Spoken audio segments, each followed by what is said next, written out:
करती हूँ। हेलो दोस्तों, हमारे किरण गीत अयोध्या में आप सबका बहुत बहुत स्वागत करते हैं, वेलकम करते हैं और अभिनंदन करते हैं।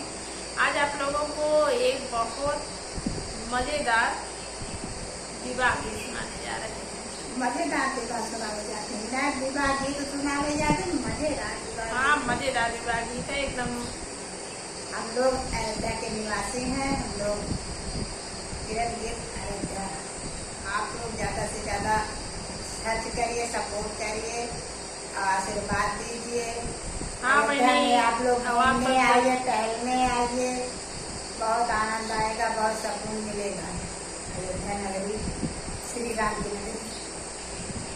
कहता नगरी ना है। अरे हम लोग तो राम की नगरी में बसे हैं।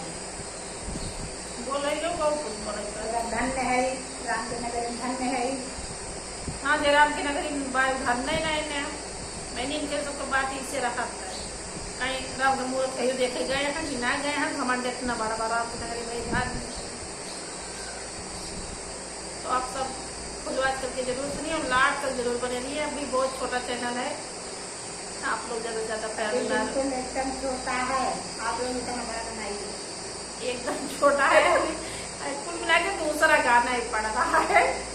आप लोग ज्यादा से ज्यादा इस चैनल पे जाइएगा और देखिएगा और ज्यादा से ज्यादा अपना प्यार दुलार आशीर्वाद जरूर दीजिएगा, ताकि हम लोग भी आपके साथ करने से कदमी मिलाकर चल सके।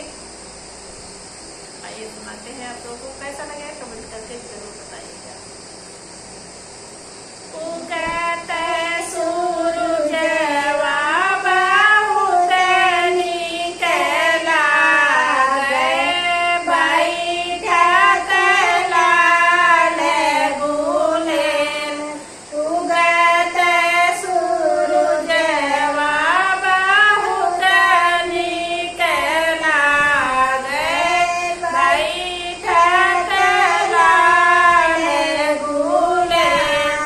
नहीं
कैसा लगेगा कमेंट बॉक्स में जरूर बताना।